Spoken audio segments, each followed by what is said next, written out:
तो अब बात करते हैं क्वेश्चन बैंक। यहाँ पे दिसंबर 2022 के क्वेश्चन बैंक की बात कर रहे हैं हम। यहाँ पे दिसंबर 2022 के क्वेश्चन बैंक की बात कर रहे हैं। यहाँ पे हमारे पास करंट अफेयर के क्वेश्चंस होंगे, प्रीवियस ईयर क्वेश्चंस होंगे, और ये जितने भी कॉन्सेप्ट्स होंगे, यहाँ पे जितने भी टॉपिक होंगे वो मोस्ट रिलेवेंट टॉपिक्स होंगे, है ना। दिसंबर 2022 में जो न्यूज़ में थे उनके रिलेवेंस हम बात करेंगे, उनके इंपॉर्टेंट क्वेश्चंस की बात करेंगे। इंपॉर्टेंट क्वेश्चंस जो होंगे वो कवर्ड होंगे द हिंदू से, है ना, इंडियन एक्सप्रेस से और पीआईबी से।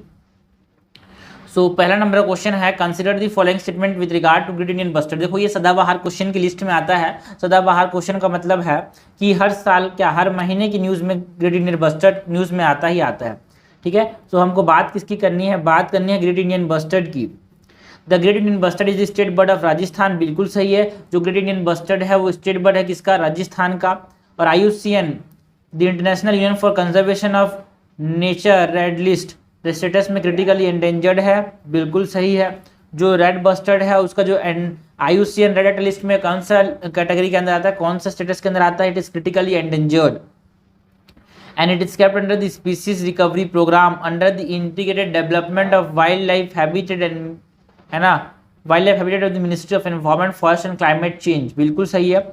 इसको ID ऑफ, है ना, इंटीग्रेटेड डेवलपमेंट में रखा गया है वाइल्ड लाइफ हैबिटेट का। देखो, और इसके अंदर जो फीमेल होती है और मेल होता है उसमें कौन बड़ा होता है, मेल बड़ा होता है, ये याद रखना, है ना। और इसका जो लोकेशन है वो ऐसा नहीं कि सिर्फ गुजरात और राजस्थान में पाया जाता है, ये गुजरात, राजस्थान, आंध्र प्रदेश, कर्नाटका, है ना, इस रीजन में भी पाया जाता है, Telangana. So this is also correct. हमसे क्वेश्चन ने पूछा है, करेक्ट बताना है। सो यहाँ पे all the statements are correct, answer हो जाएगा C। क्वेश्चन नंबर 2 है, consider the following statement with regard to GVA। हमको बात किसकी करनी है, GVA की, ग्रॉस वैल्यू एडिट की बात करनी है। किसकी बात करनी है, ग्रॉस वैल्यू एडिट की बात करनी है।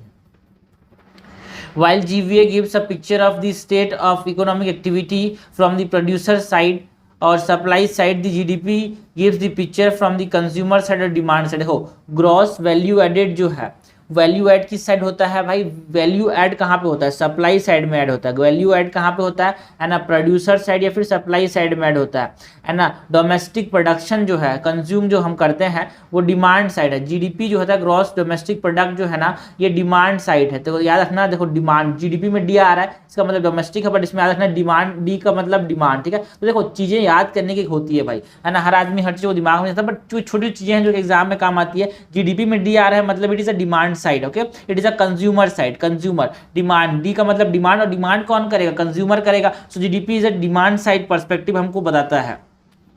So first is correct.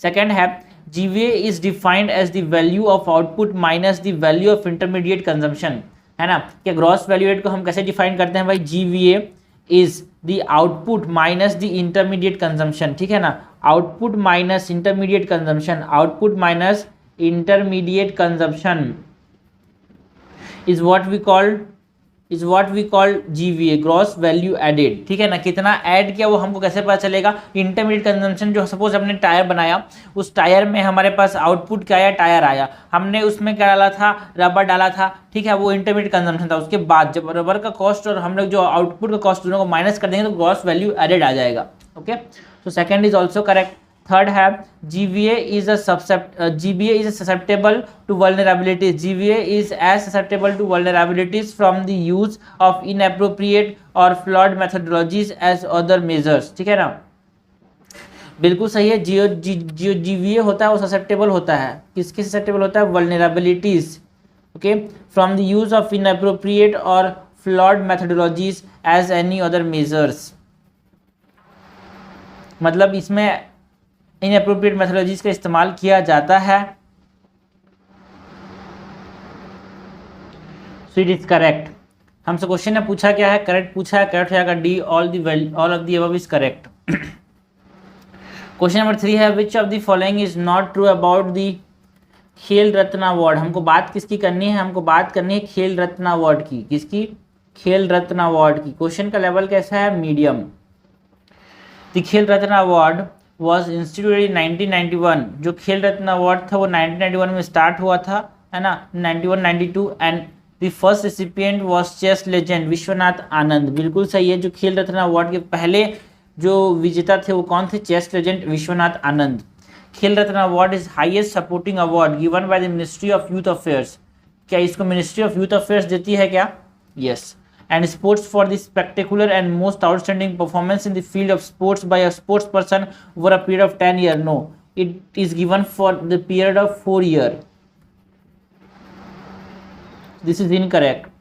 In 2021, sports shooter Abhinav Bindra, then aged 18, became the youngest recipient of the award. बिल्कुल सही है. The award from 1991 to 2021 was named after Rajiv Gandhi, former Prime Minister of India.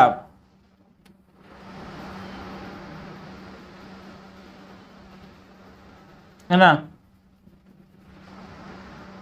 खेल Ratna award जो था was named, बिल्कुल सही है, राजीव गांधी. पहले राजीव गांधी अवार्ड के नाम से जाना जाता था, बट इसको चेंज करके मेजर ध्यानचंद खेल रत्न अवार्ड कर दिया गया है.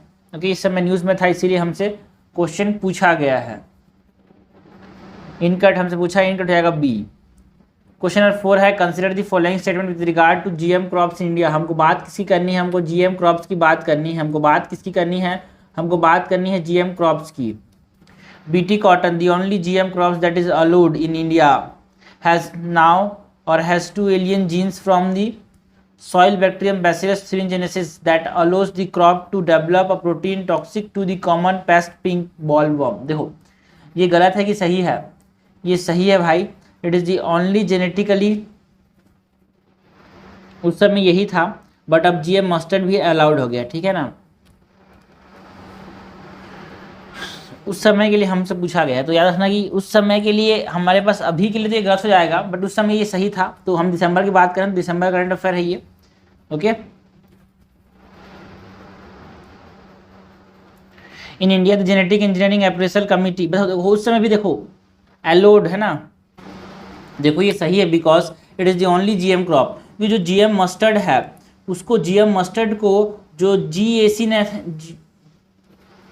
GAC genetic engineering appraisal committee ने क्या किया, इसको अप्रूव करने की मांग की है. Okay, so it is not yet approved. Okay, just मांग की है, बिकॉज इसने प्रोडक्टिविटी शो किया है.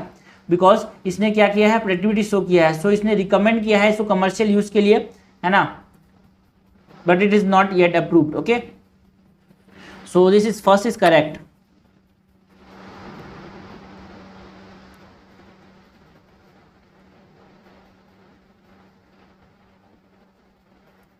It is recommended, just recommended, not yet approved. Okay, उसके बाद इन इंडिया, मतलब फरवरी में अप्रूव हो गया था, याद रखना.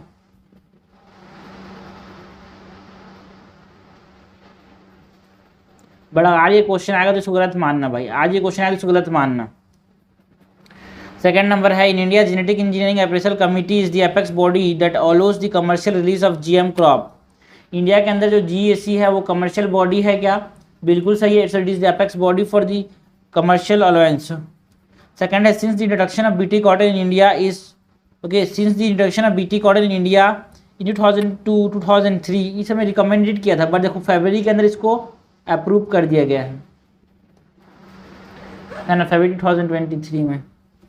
Since the introduction of BT cotton in India in 2002-03 the area under its cultivation has hardly increased.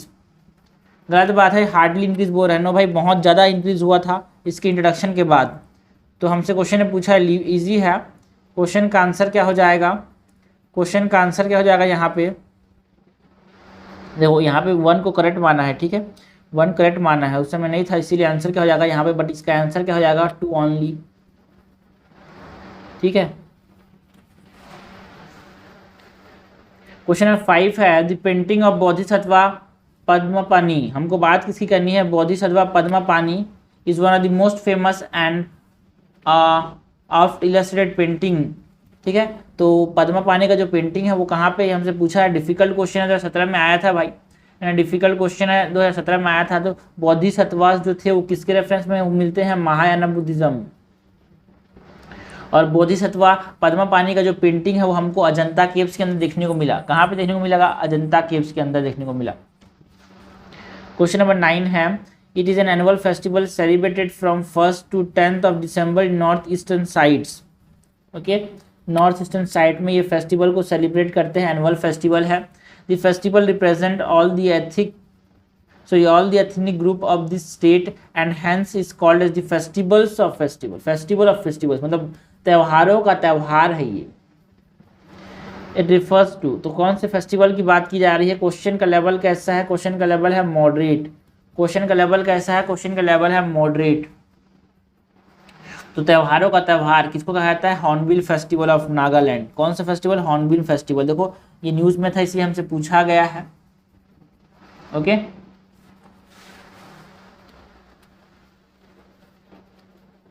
Question number 7 है अग्नि warrior is a military exercise between. अग्नि वॉरियर जो है मिलिट्री एक्सरसाइज है किसके किसके बीच में, ये हमसे पूछा गया है। क्वेश्चन का लेवल कैसा है भाई? क्वेश्चन का लेवल है इजी। क्वेश्चन का लेवल कैसा है? क्वेश्चन का लेवल कैसा है ये हमसे पूछा है। अग्नि वॉरियर की बात करनी है। सो इंडिया और सिंगापुर के बीच में ये क्या है? मिलिट्री एक्सरसाइज है। किसके बीच में? इंडिया और सिंगापुर के बीच में अग्नि वॉरियर। देवी शक्ति किसके बीच में? India Indonesia, Dharma guardian India और जापान। क्वेश्चन नंबर 8 है which of the following statement are incorrect. हमसे क्वेश्चन ने पूछा है इनकरेक्ट बताना है। क्वेश्चन का लेवल है moderate. Central adoption resource authority CARA कारा is a statutory body of the ministry of women and child development. जो सेंट्रल एडॉप्शन रिसोर्स अथॉरिटी है वो स्टैट्यूटरी बॉडी है क्या? And ministry of women and child development के अंदर बिल्कुल सही है। एडॉप्शन मतलब जो बच्चे को गोद लेते हैं, it is a statutory body. Yes, और ministry of women and child development के अंदर आता है। तो हमसे करेक्ट इनकरेक्ट पूछा है, तो इनकरेक्ट तो वन है ही नहीं। It has been set up under the provisions of the juvenile justice care protection of childrens act 2015। बिल्कुल सही है। जो कारा है that is central adoption rescue authority है ना, sorry central adoption resource authority है, वो किसके अंदर बनाया गया? Juvenile justice care and protection of children act, juvenile justice care and protection of childrens act 2015 के अंदर बनाया गया है। Second is also correct, so it is not the answer because हमको इनकरेक्ट पूछा है। It is mandated to undertake the promotion of in country adoption. Promotion of what? Promotion of in country adoption and to facilitate inter-state adoption in accordance with the huge convention on protection of children and cooperation in respect to inter-country adoption। बिल्कुल सही है, ये mandatory है भाई। Huge convention के अंदर ये mandatory है to undertake what? Promotion in country adoption as well as inter state adoption. In country adoption और इंटर स्टेट एडॉप्शन क्या करना? प्रमोट करना। क्या है हमने पास? क्वेश्चन ने पूछा है, जरूरी है, मैंडेटरी है। So this is also correct. हमसे नॉट करेक्ट पूछा है, नॉट करेक्ट क्या हो जाएगा? D. The border town of Moreh seen recently और सीन फ्रीक्वेंटली इन न्यूज। हमको बात किसकी करनी है? बॉर्डर टाउन ऑफ मॉर्च की बात करनी है। बात किसकी करनी है? बॉर्डर टाउन ऑफ मॉर्च की बात करनी है। लेवल कैसा है क्वेश्चन का? डिफिकल्ट। अब बॉर्डर टाउन ऑफ मॉर्च की बात करनी है। कहाँ पे है भाई बॉर्डर टाउन ऑफ मॉर्च? ये इंडिया म्यांमार बॉर्डर में है भाई। इंडिया म्यांमार बॉर्डर मतलब Manipur Myanmar border. Okay, Manipur Myanmar border. Question number 10 है if a major solar storm that is solar flare, if a major solar storm, देखो previous question है ये, हमको बात करनी है सोलर स्टॉर्म की। Reaches the earth, which of the following are the possible effect on the earth. अगर एक सोलर स्टॉर्म आता है तो अर्थ के ऊपर क्या प्रभाव पड़ेगा, ये हमसे पूछा गया है। 2022 में प्रीवियस क्वेश्चन है, आसान क्वेश्चन है बट थोड़ा सा दिमाग लाना। जीपीएस एंड नेविगेशन, देखो सोलर स्टॉर्म्स जो हैं क्या वो अर्थ के मैग्नेटिक फील्ड को अफेक्ट करेंगे? Yes.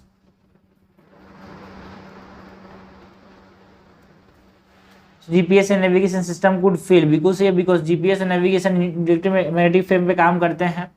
Tsunami could occur at equatorial region, tsunami आ सकता है क्या? ये रुक जाते हैं यहाँ पे। पावर ग्रिड कुड भी डैमेज, बिल्कुल सही है। Intense aurora could occur because of the magnetic field जो कि बढ़ जाएंगे। सो फोर्थ होगा forest fire could take place over much of the planet. देखो सोलर फ्लेयर से कोई गर्मी का लेना देना नहीं है भाई। So fifth is incorrect, fifth is incorrect.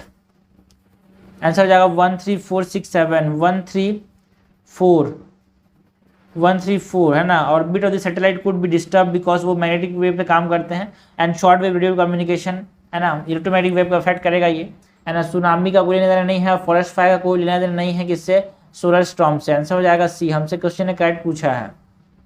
Question number 11 है which the following place are best known for coastal red sand dunes, हमको बात किस करनी है, ऐसे जोन्स जो कि कोस्टल रेड सैंड ड्यून्स से के लिए फेमस है, उसकी हमको बात करनी है। क्वेश्चन का लेवल है डिफिकल्ट। फर्स्ट स्टेटमेंट है इरामाटी डिब्लू इन आंध्र प्रदेश। इरामाटी डिब्लू के अंदर हमारे पास क्या देखने को मिलता है, इरामाटी डिब्लू के अंदर क्या देखने को मिलता है, रेड सैंड ड्यून्स देखने को मिलता है क्या, बिल्कुल सही है। जो इरामाटी डिब्लू है वहाँ पे रेड सैंड ड्यून्स देखने को मिलते हैं, coastal red sand dunes.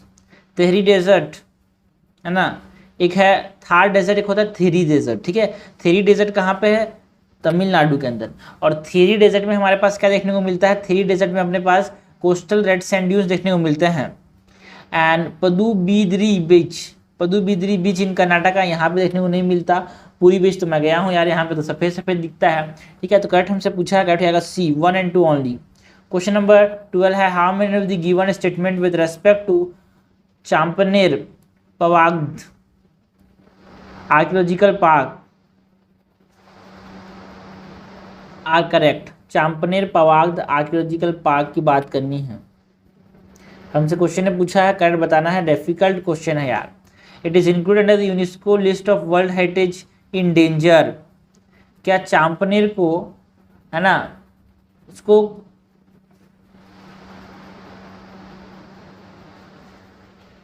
No इसको list of world heritage in danger में घोषित नहीं किया गया है। It is not included in the UNESCO list of world heritage in danger. इसको लिस्ट किया गया है यूनेस्को वर्ल्ड हेरिटेज साइट में। किसमें, world heritage site. World heritage site अलग है और world heritage site, world heritage in danger अलग है।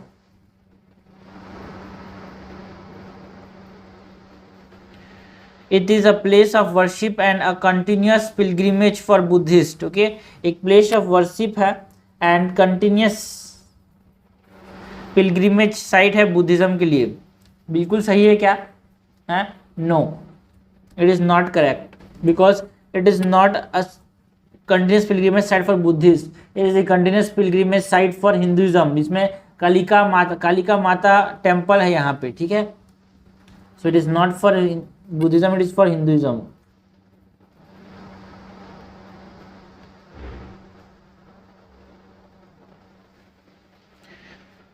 थर्ड है the site represent both Hindu and Muslim architecture and is known for Islamic design from before the Mughal era. बिल्कुल सही है, यहाँ पे हिंदू एंड मुस्लिम आर्किटेक्चर दोनों का प्रेजेंटेशन देखने को मिलता है and it is known for Islamic design before the Mughal era. Okay, सल्तनत पीरियड में बनाया गया था। तो हमसे क्या पूछा है, only one statement is correct. Okay, correct हमसे पूछा है, तो करेक्ट क्या है, only one statement.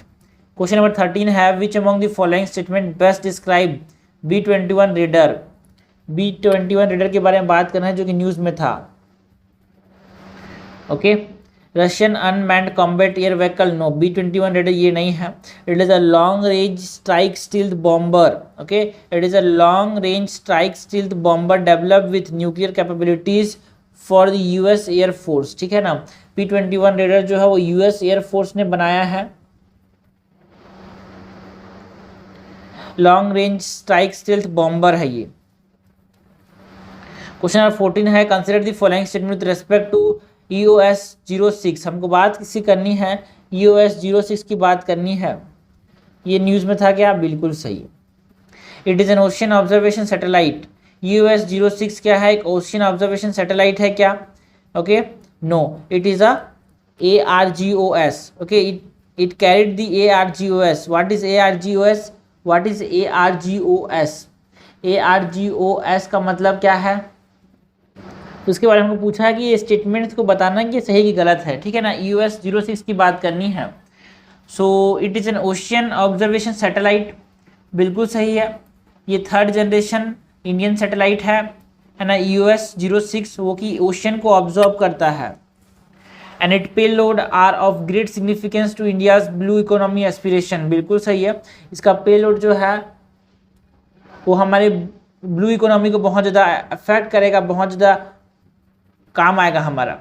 It carried the ARGOS a communication payload jointly develop with France. ARGOS क्या है, कम्युनिकेशन पे लोड है, बिल्कुल सही है, जिसको हमने किसके साथ मिलके डेवलप किया है, फ्रांस के साथ, ठीक है। तो ये कैरी करता है कम्युनिकेशन पेलोड भी, ठीक है ना। तो ESGS एक ऑब्जर्वेशन सैटेलाइट तो है ही, साथ ही साथ ये कम्युनिकेशन पेलोड भी कैरी करता है, जो हमने फ्रांस के साथ मिलकर बनाया है। It is a part of a joint project between NASA and ISRO. गलत है भाई, it is a joint program, पूरा पढ़ लेते पहले। It is a part of the joint project between NASA and ISRO to को develop and launch a dual frequency synthetic aperture radar on earth observation satellite. ये गलत है, बिकॉज जो NASA और इंडिया ने जो डेवलप किया सैटेलाइट वो है Nisar, okay, and it is not what, Nisar means NASA ISRO synthetic aperture radar, okay, it is not the EOS 606, okay. तो हमसे क्या पूछा है, हमसे करेक्ट बताना है क्या, यस हमको बताना है करेक्ट, और यहाँ पे 3 स्टेटमेंट्स करेक्ट हैं। आंसर क्या हो जाएगा, यहाँ पे आंसर हो जाएगा सी। क्वेश्चन 15 है, with reference to Asia Pacific ministerial conference, हमको बात किसकी करनी है, हमको बात करनी है एशिया पैसिफिक मिनिस्ट्रियल कॉन्फ्रेंस की, हमको बात किसकी करनी है, एशिया पैसिफिक मिनिस्ट्रियल कॉन्फ्रेंस की बात करनी है। क्या लिखा है, Asia Pacific ministerial conference on housing and urban development. First है, the first APMCHUD was held in India in 2006 on the theme emerging urban forms, policy response and governance structure। इसका देखो, इसका जो थीम था वो गलत है, ये बोल रहा थीम क्या था, emerging urban forms, policy response and governance structure। No, जो APMCHUD था उसका थीम क्या था, A vision for sustainable urbanization in Asia Pacific by 2020। A vision for sustainable urbanization in Asia Pacific by 2020, okay. तो 17 question था, ठीक है, उस समय न्यूज़ में था इसीलिए ऐसे क्वेश्चन पूछे। तो हमको यहाँ से क्या समझना है, हमको यहाँ से ये समझना है UPSC क्वेश्चन पूछती कैसी है ना। हमको उस समय जो बहुत ज़्यादा न्यूज़ में था उससे रिलेटेड वो सब चीज़ें पूछ सकती है, थीम पूछ सकती है, ओके। सो इस तरह से हमको ध्यान रखना है, प्रिपरेशन को ऐसे ही रखना है भाई। सेकेंड क्या है, India host all the annual ministerial conference in partnership with the ADB, Asian development bank, APEC, ASEAN. ऐसा नहीं है भाई, सारे के सारे देखो ऑल स्टेटमेंट एक्सट्रीम स्टेटमेंट है और यहाँ पे गलत होने के चांसेस और यहाँ पे गलत ही है, ठीक है। सो ये अल्टरनेटली जो मेंबर कंट्रीज है ना वो इसको होस्ट करती हैं, एक बाइनियल इवेंट है ना। स्पेलिंग बहुत खराब है मेरा यार,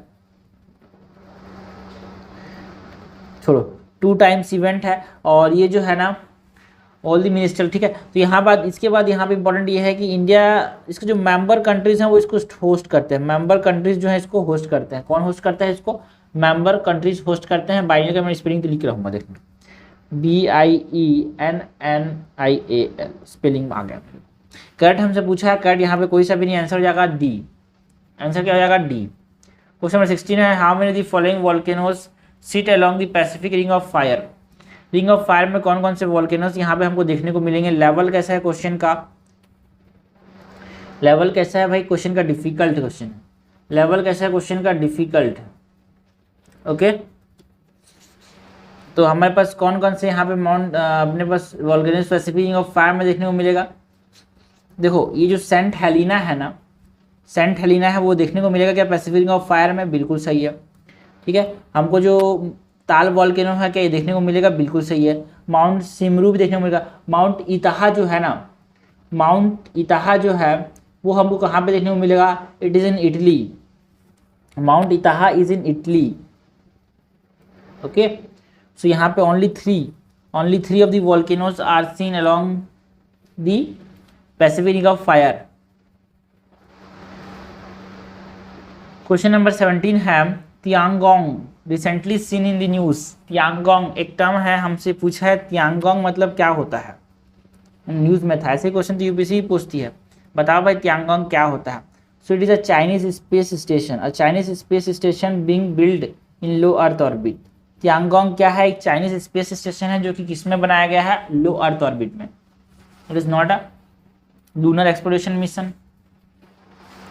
क्वेश्चन नंबर 18 है, which one the following denotes the extent of inflation in the Indian economy, इनमें से कौन सा हमको बताता है extent of inflation in Indian economy excluding the inflation in food and fuel. ठीक है, तो जो कोर इन्फ्लेशन है वो हमको क्या बताता है, कोर इन्फ्लेशन हमको सारे का सारा एक्सटेंट बताता है इन्फ्लेशन। ठीक है, बट कोर इन्फ्लेशन में क्या नहीं आता, कोर इन्फ्लेशन में क्या नहीं आता, फूड और फ्यूल नहीं आता, F2 नहीं आता। ठीक है, फूड एंड फ्यूल नहीं आता इसमें।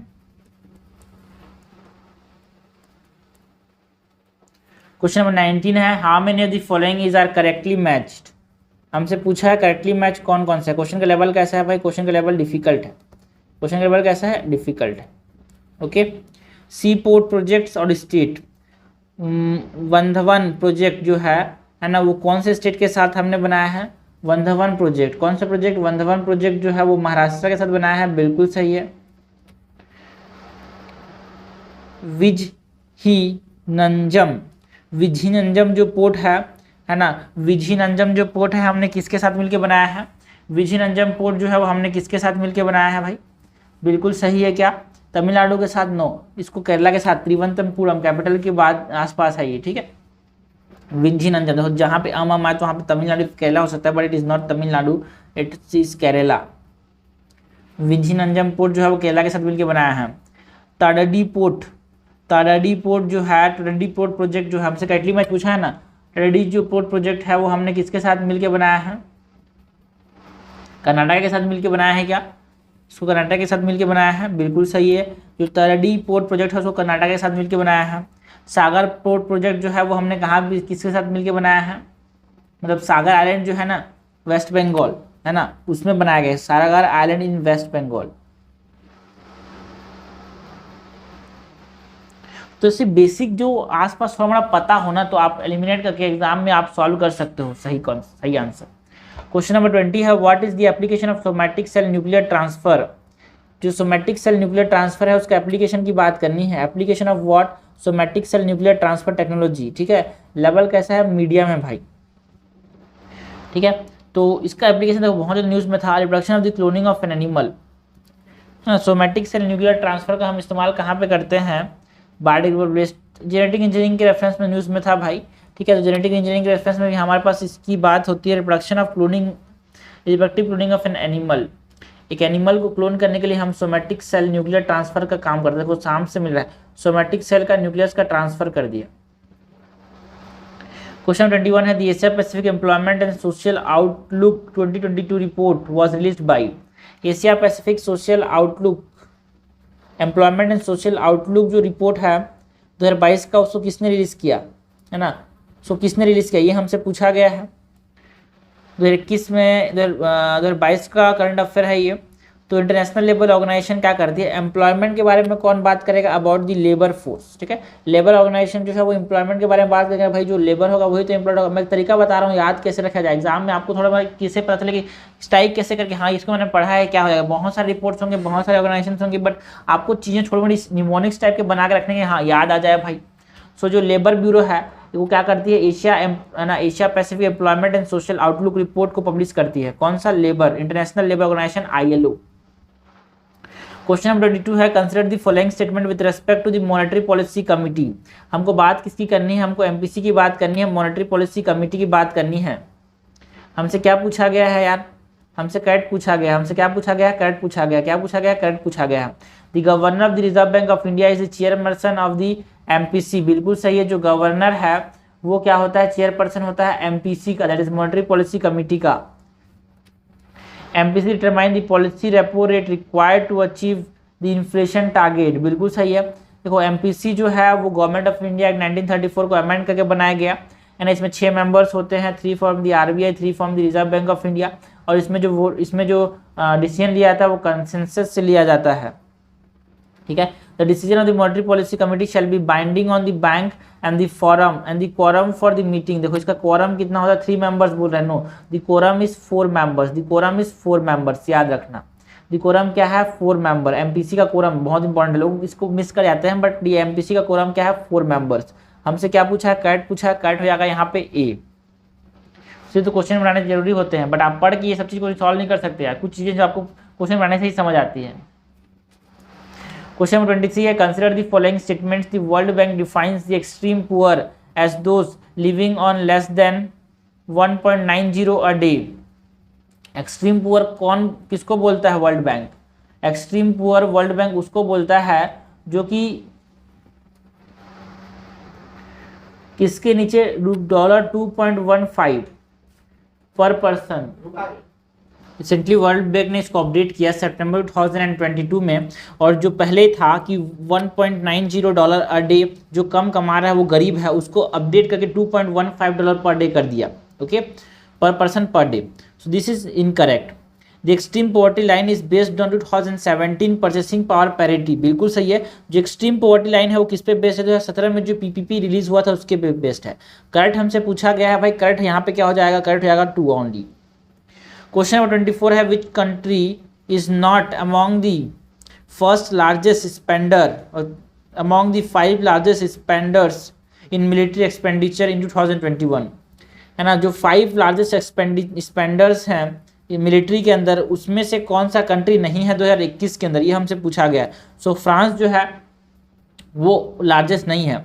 चाइना बहुत ज़्यादा खर्चा करती है मिलिट्री पे, है ना। इंडिया खर्चा करता है मिलिट्री पे, रशिया खर्चा करता है मिलिट्री पे, यूके खर्चा करता है मिलिट्री पे, रशिया खर्चा करता है मिलिट्री पे, बट फ्रांस खर्चा नहीं करता, ओके, फ्रांस खर्चा नहीं करता।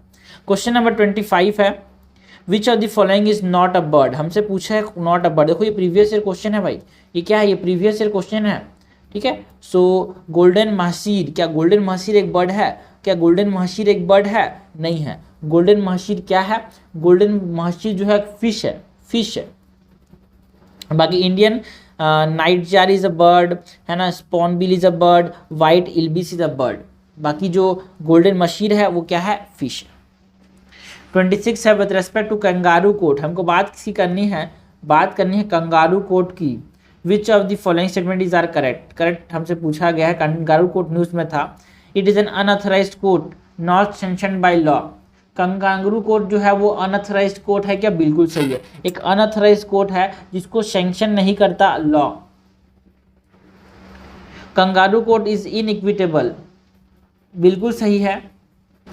कंगारू कोर्ट ऐसे कोर्ट होते हैं because they ignore the standard of law, ignore the standard of law, so that's why they are inequitable, है ना, लॉ एंड लॉ और जस्टिस। करेक्ट पूछा है, करेक्ट हो जाएगा बोथ। 26 का क्या हो जाएगा? सी। 27 नंबर क्वेश्चन है शांतिलाल शाह कमेटी। हमको बात किसकी करनी है? शांतिलाल शाह कमेटी किसके रेफरेंस में न्यूज़ में थे? इज रिलेटेड टू, ठीक है ना। तो कमेटी के बारे में ऐसे ही आता है कि कमेटी दे दिया था, बताओ भाई किसके रेफरेंस में न्यूज़ थे। तो शांतिलाल कमेटी जो थे, it is a committee propose comprehensive abortion care for women, है ना। शांतिलाल कमेटी जो थी उसने क्या बताया? It proposed a comprehensive abortion care for women. It proposed what? It proposed a comprehensive abortion care for women, Shantilal Shah committee. 28 है which one of the following statement is are incorrect. हमसे incorrect पूछा है, किसके बारे में पूछा है? भारत नेट प्रोजेक्ट के बारे में पूछा है। किसके बारे में पूछा है? भारत नेट प्रोजेक्ट के बारे में पूछा है।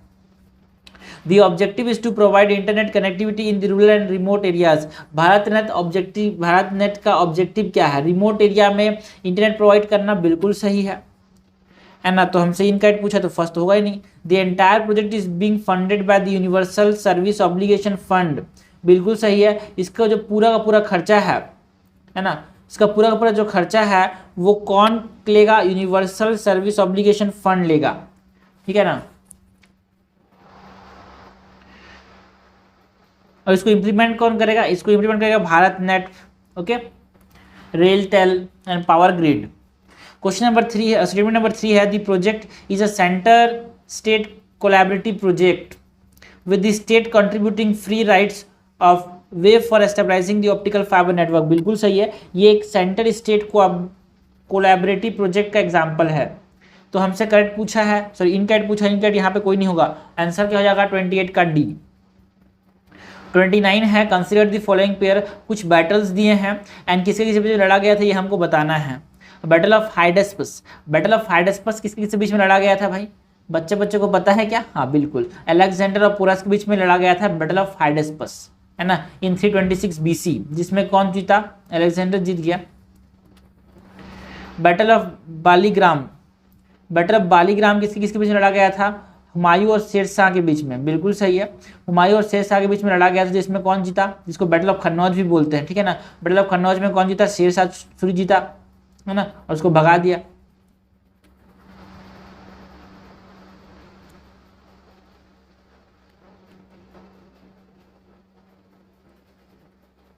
Battle of Venni, battle of Venni Chola king Karikala and Pandya and Chera king के बीच में लड़ा गया था क्या? बिल्कुल सही है, बैटल ऑफ वेनी जो है ना, वो इन सब के बीच में लड़ा गया था। Battle of Khanwa, Babur and sultan Mahmud Lodi, no, battle of Khanwa जो है वो किसके किसके बीच में लड़ा गया था? ये बाबर और राणा सांगा के बीच में लड़ा गया था। बैटल ऑफ खनवा जो था वो Babur and Rana Sanga of Mewar, Rana Sanga of Mewar, this is incorrect. Babur और सुल्तान महमूद, है ना, बाबर और सुल्तान महमूद लोधी के बीच में कौन कौन सा लड़ा गया था? बाबर और लोधी के बीच में कौन सा लड़ा गया था? बाबर और सुल्तान महमूद लोधी के बीच में जो बैटल ऑफ घाघरा था वो लड़ा गया था, बैटल ऑफ घाघरा 1929 में। बैटल ऑफ खनवा कब लड़ा गया था? 1529 में ये लड़ा गया था, ये 1527 में ये लड़ा गया था। ओके, बैटल ऑफ कन्नौज कब लड़ा गया था? 1540 में। बैटल ऑफ वेनी कब लड़ा गया था? इसका कोई इंपॉर्टेंट नहीं है। हाइडेस्पस जो था वो 326 BC। क्रोनोलॉजी में क्वेश्चन पूछ सकते हैं, इसलिए मैं इस चीज़ को बता रहा हूँ यार, है ना। कैटली मैच हमसे पूछा है, कैटली मैच यहाँ पे कौन सा होगा? ओनली 3 पेयर्स का कैटली मैच। आंसर क्या हो जाएगा इसका? आंसर हो जाएगा सी। क्वेश्चन नंबर 30 है, कंसिडर द फॉलोइंग स्टेटमेंट्स। ये प्रीवियस ईयर क्वेश्चन है, 2022 में आ चुका है। Tight monetary policy of the US federal reserve could lead to capital flight. Tight monetary policy का मतलब क्या है? इंटरेस्ट रेट क्या कर दिया? बढ़ा दिया कि कम कर दिया? टाइट मॉनेटरी पॉलिसी का मतलब क्या है? इंटरेस्ट रेट बढ़ा दिया कि कम कर दिया,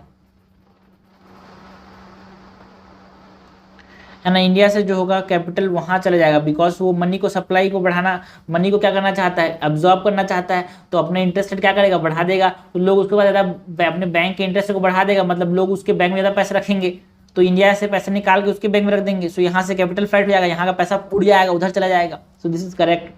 कैपिटल फ्लाइट में इंक्रीज, देखो ये न्यूज़ में था, बिकॉज अभी भी न्यूज़ में था कैपिटल फ्लाइट, बिकॉज आप समझना बात को, इंडिया के अंदर अब इन्फ्लेशन देखने को मिल रहा है यूएसए के अंदर, और जब जब इन्फ्लेशन आता है यूएसए के अंदर वो टाइट मॉनेटरी पॉलिसी अपनाता है, तो जिससे इंडिया का कैपिटल फ्लाइट होता है। तो इन्फ्लेशन जो यूएस है उसका वो अच्छा नहीं है इंडिया के लिए। कैपिटल फ्लाइट में increase the interest cost of firm with existing external commercial borrowing, जो इंटरेस्ट कॉस्ट है, ठीक है ना, कैपिटल फ्लाइट से क्या होगा? इंक्रीज हो जाएगा क्या? Interest cost of being firm with existing commercial external commercial borrowing, बिल्कुल सही है।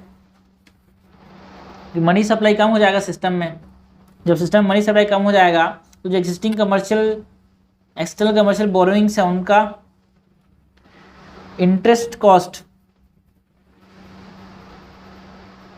बढ़ जाएगा। Devaluation of domestic currency decrease the currency risk associated with ECBC, no, currency risk को बढ़ा देगा, बिकॉज ऑफ डिवैल्यूएशन होगा क्या?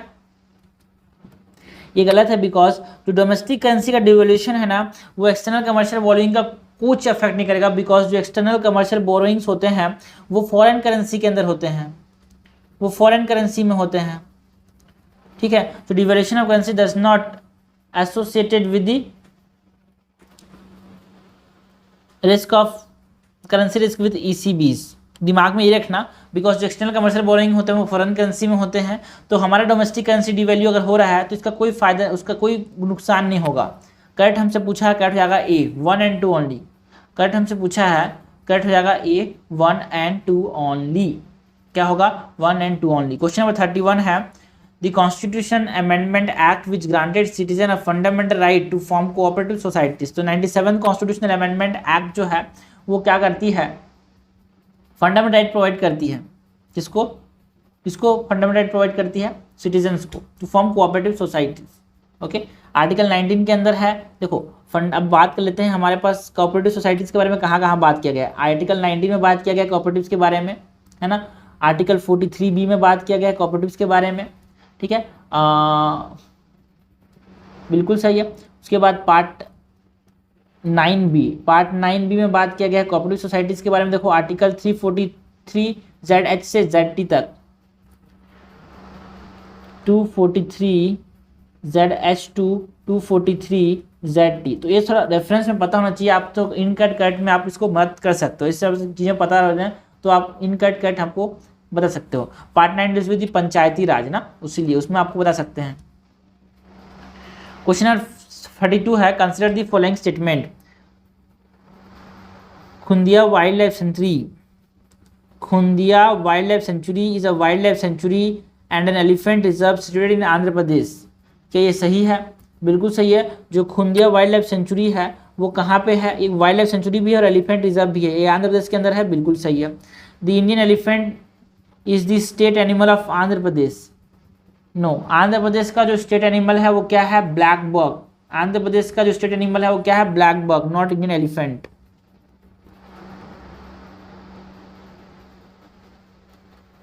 Operation Shikar was undertaken to stop the illegal trade in ivory, बिल्कुल सही है। ऑपरेशन शिकार को लॉन्च किया गया था, जो इलीगल ट्रेड आइवरी, जो दांत होते हैं हाथी के, उसको ट्रेड को रोकने के लिए। तो करेक्ट हमसे पूछा है, करेक्ट हो जाएगा 1 and 3 ओनली। 32 का आंसर हो जाएगा सी। 32 का क्या हो जाएगा? सी। 33 है, which among the following statement is the best description of brand line. Brand line का मतलब क्या है भाई? ब्रांड लाइन का मतलब क्या है, ये हमसे पूछा गया है। ब्रांड लाइन का मतलब है it is an imaginary division that divides the world into rich north and poor south. Brand line मतलब जो दुनिया को दो पार्ट में डिवाइड करता है, जो नॉर्थ है वो क्या है? नॉर्थ है रिच और साउथ क्या है? पुअर। ये कौन सा लाइन है? इक्वेटर मत बोल देना भाई, ये ब्रांड लाइन है। आंसर हो जाएगा it is an imaginary line bro. Question number 34 है, which of the following statement is are correct. हमको करेक्ट पूछा है, क्या पूछा है? करेक्ट पूछा है।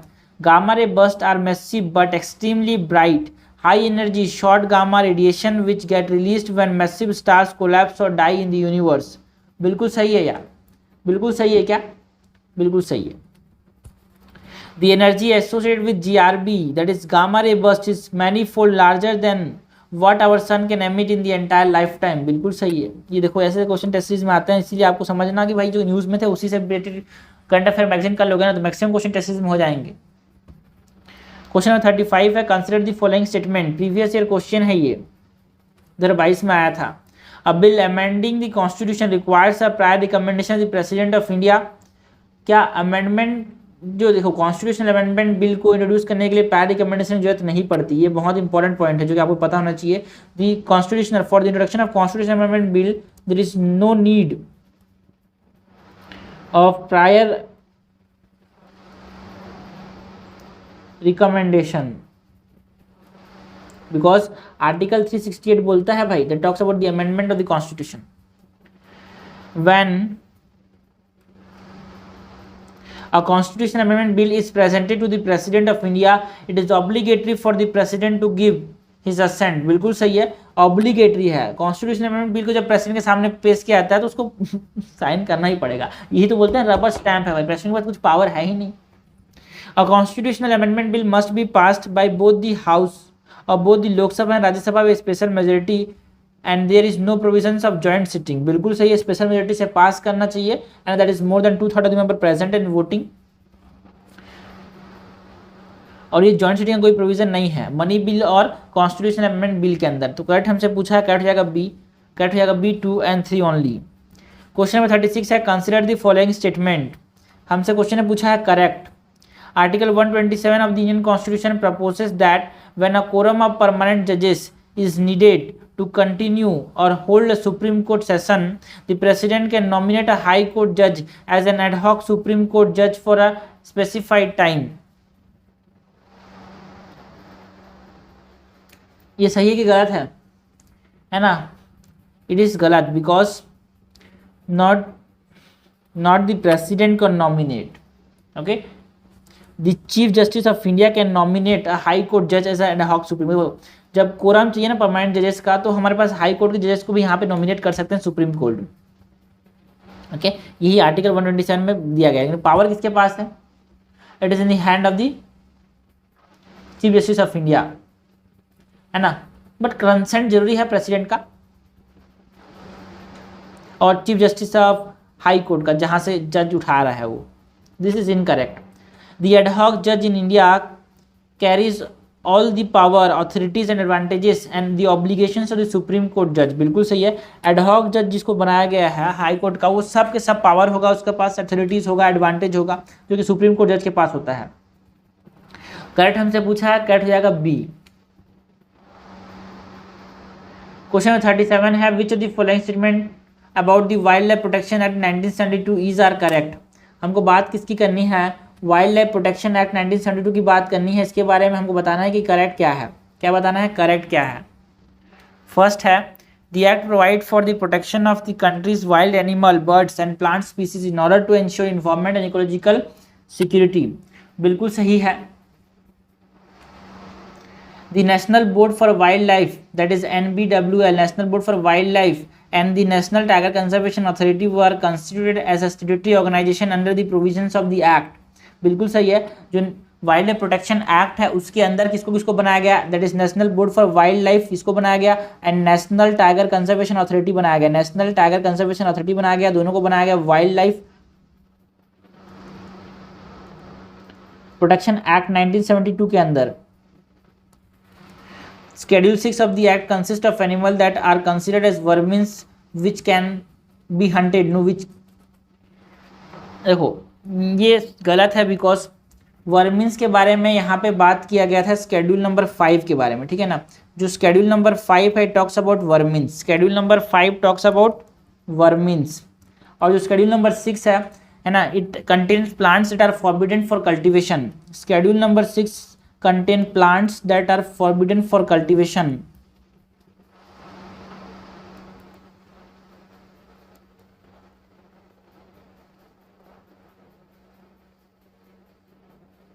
Okay, so this is incorrect. Correct पूछा, कट जाएगा ए 1 and 2 only.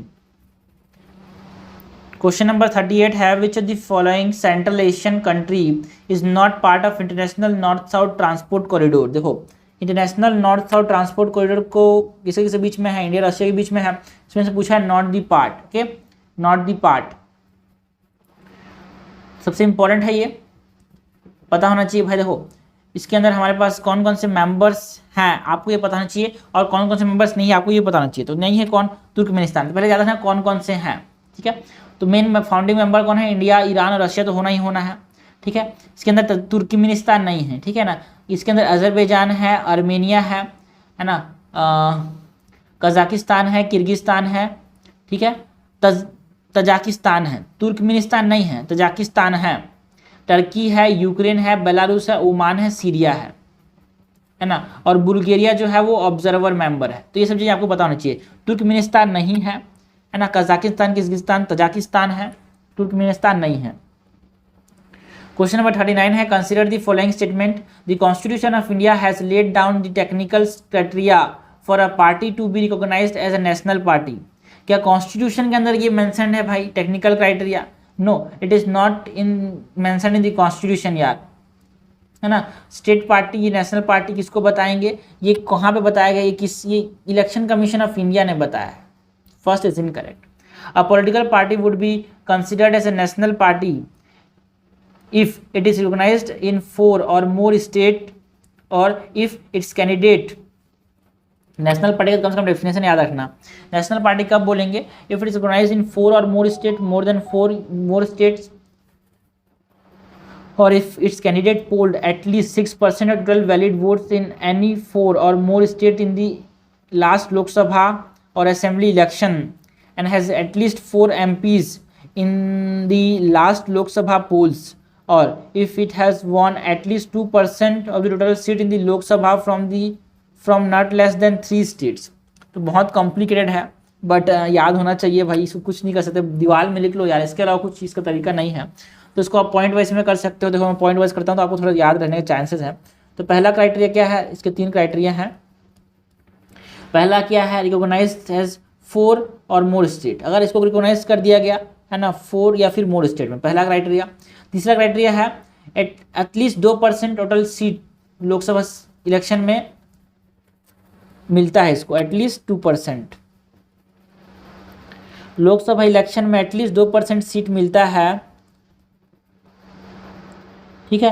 तो इसको क्या करेंगे, है ना, लेकिन 2% जो सीट होना चाहिए वो 3 स्टेट से ज़्यादा में होना चाहिए, ठीक है, 3 स्टेट से ज़्यादा होना चाहिए।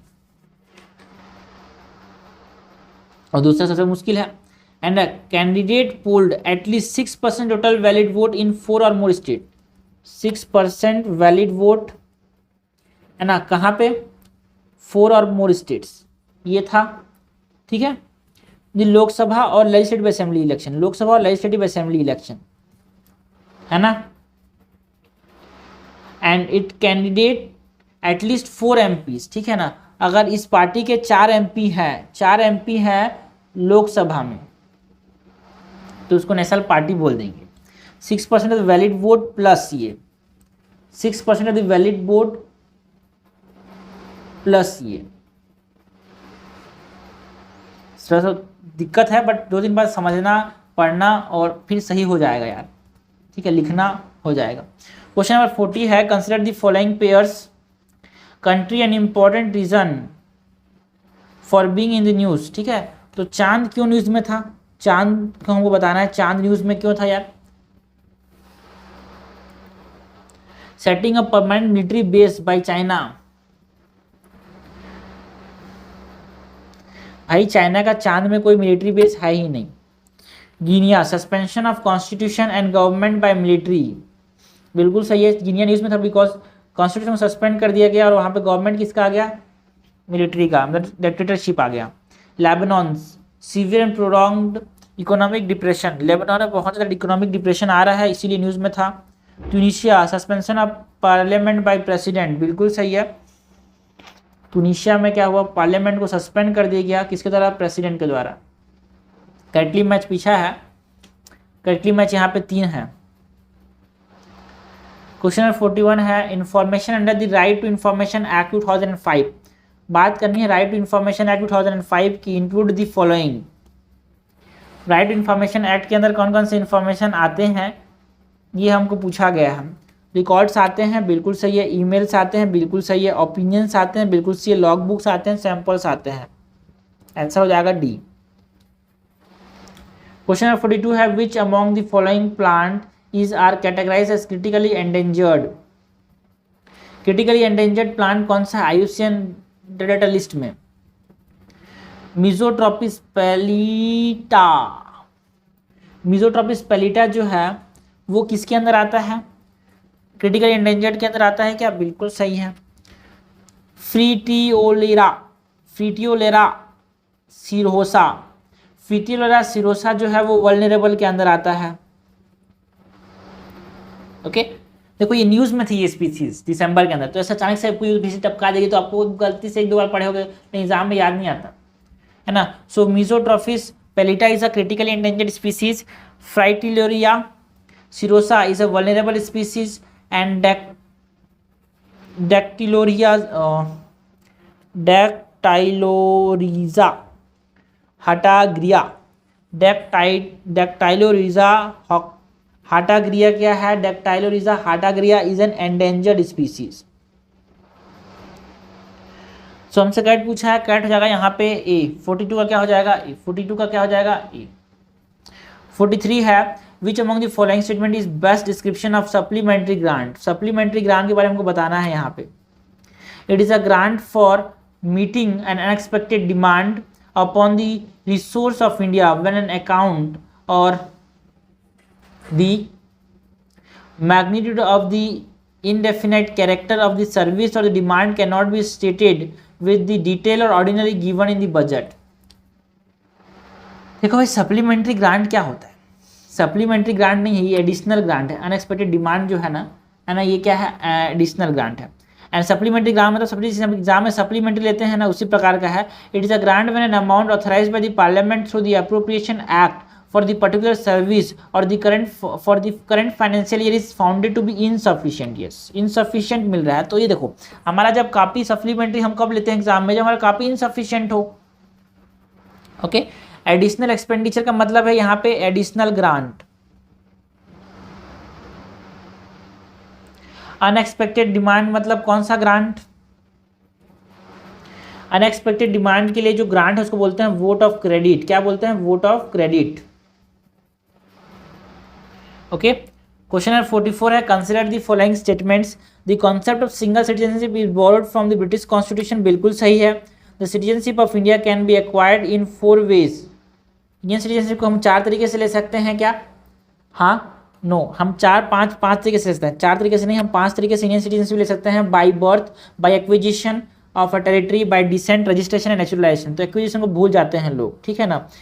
By birth, by descent, by registration, by naturalisation and by acquisition of territory, जैसे कि सिक्किम के साथ हुआ था, एक्विजिशन और इनकॉर्पोरेशन ऑफ टेरिटरी। तो करेक्ट हमसे पूछा है, सेकंड तो इनकट हो जाएगा। Citizenship and if the citizen has been ordinary resident out of India for 7 year continuously.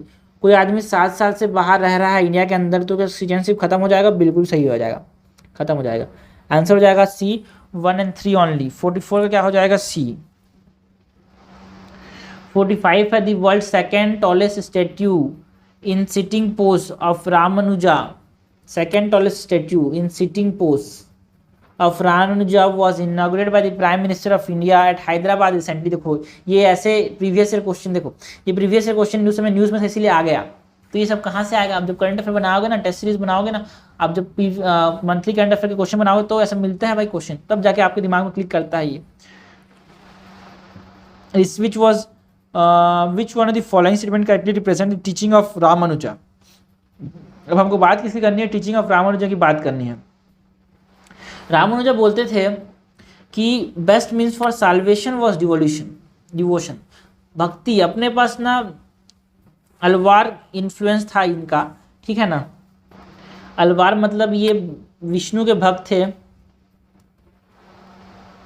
और ये मानते हैं कि भाई डिवोशन एक बेस्ट तरीका है ना।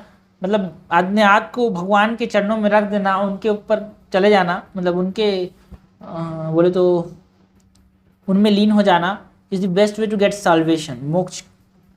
क्वेश्चन नंबर 46 है, consider the following statement with respect to Indian classical music.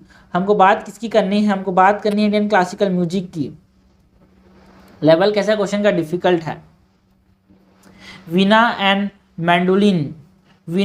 Mandolin are musical instrument that complement Hindustani music. हमसे इनका एक पूछा है, वीणा एंड मैंडोलिन क्या होते हैं? म्यूजिकल इंस्ट्रूमेंट होते हैं क्या जो कि कॉम्प्लीमेंट करते हैं हिंदुस्तानी म्यूजिक को? बिल्कुल सही है। हिंदुस्तानी म्यूजिक के अंदर हमने को मृदंगम देखने को मिलता है, वीणा देखने को मिलता है, मैंडोलिन देखने को मिलता है, ठीक है ना। ऐसा लगेगा, but it is incorrect because it is not the part of Hindustani music. Veena, mandolin और mridangam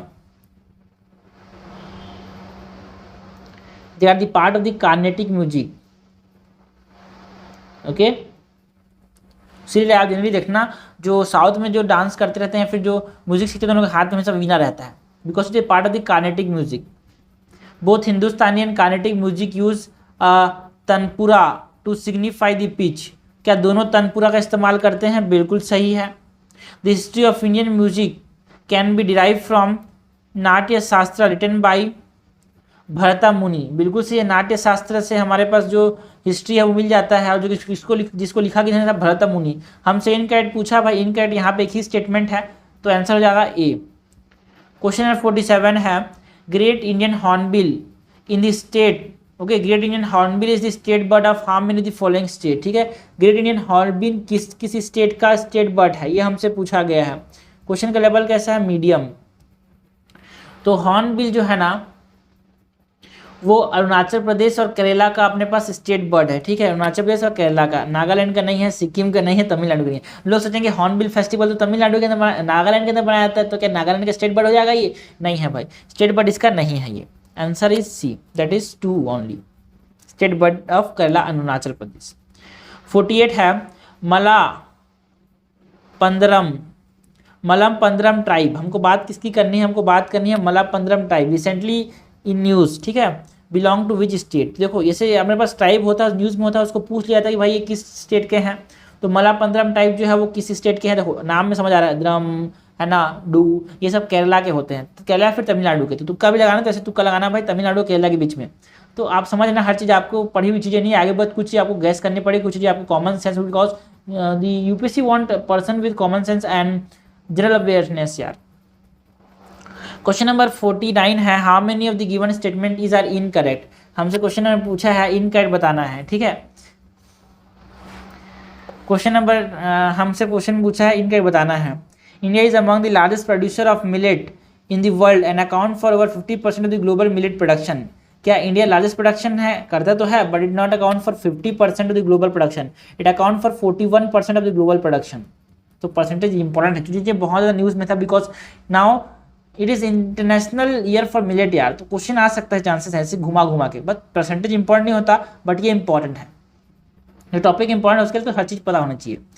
pearl millet account for largest share of millet crop cultivated in India. बिल्कुल सही है, मेजर मिलेट हमारे पास कौन कौन से आते हैं? Pearl millet. पर्ल मिलेट किसको बोलते हैं? बाजरा को, याद रखना है कि इसको क्या बोलते हैं। बाजरा बोलेंगे तो सब समझ जाएंगे, लेकिन पर्ल मिलेट बोलेगा तो कोई नहीं समझेगा। तो बाजरा, ज्वार, ज्वार क्या बोलते हैं? सोरगम बोलते हैं, ठीक है, इंग्लिश में। फिंगर मिलेट, फिंगर मिलेट मतलब रागी,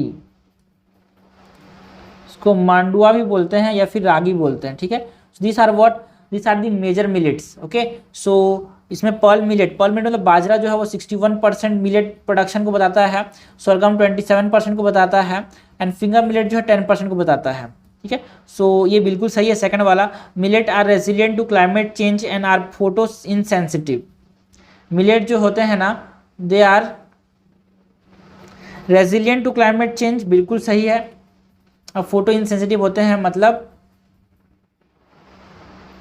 लाइट इधर फर्क नहीं पड़ता इनको, है ना। रेजिलिएंट क्रॉप होते हैं, low carbon and water footprint होता है, ये एडिशनल पॉइंट्स हैं, low carbon and water footprints, okay. Condition like anaemia pellagra can effectively tackle millet consumption, बिल्कुल सही है। पेलेग्रा जो है वो niacin, that is vitamin B3 की कमी से होता है ना। और एनीमिया तो बच्चे को पता है, आयरन की डेफिशिएंसी से होता है, तो इनको ठीक किया जा सकता है बिकॉज ये न्यूट्रिशनली रिच फूड्स हैं, ठीक है। हमसे क्वेश्चन ने पूछा इनकरेक्ट, इनकरेक्ट तो एक ही स्टेटमेंट है, तो आंसर क्या हो जाएगा यहाँ पे ए। क्वेश्चन नंबर 50 है with reference to Manipur Sankirtana. हमको मणिपुर के संकीर्तना की बात करनी है। मणिपुर संकीर्तना, संकीर्तना है, कीर्तन है, कीर्तन, Manipur Sankirtana, okay. It is a song and dance performance. ये जो संकीर्तना है, मणिपुर का संकीर्तन है, वो डांस और सॉन्ग के साथ नाचते हैं, तो माइंड क्या होता है? फ्रेश हो जाता है। Cymbals are the only musical instrument used in this performance. का अच्छी से अच्छी चिम्बाल्स ओनली स्टेटमेंट है, गलत आ रहा है भाई। ड्रम्स भी इस्तेमाल किए जाते हैं इसके अंदर, किसका इस्तेमाल होता है? ड्रम्स का भी इस्तेमाल होता है। So only, always, never, except, none, ये सब स्टेटमेंट अलग होते हैं, एक्सट्रीम होते हैं, गलत होने के चांसेस हैं। तो उस समय मणिपुर का संकीर्तना बहुत ज़्यादा न्यूज़ में था, और ये आर्ट एंड कल्चर से क्वेश्चन है भाई, current affair art and culture का रिलेटिव क्वेश्चन है ये। And it is perform to narrate the life and deeds of lord Krishna, ठीक है। जो संकीर्तना है ये बताने के लिए इस्तेमाल होता है कृष्ण भगवान के लाइफ को और उनके जो किए हुए कामों को, तो करेक्ट है ये। करेक्ट हमसे पूछा है, करेक्ट हो जाएगा B, that is 1 and 3 only. This is our part 1, 50 question हो गए। नेक्स्ट पार्ट में नेक्स्ट 50 क्वेश्चन देखेंगे।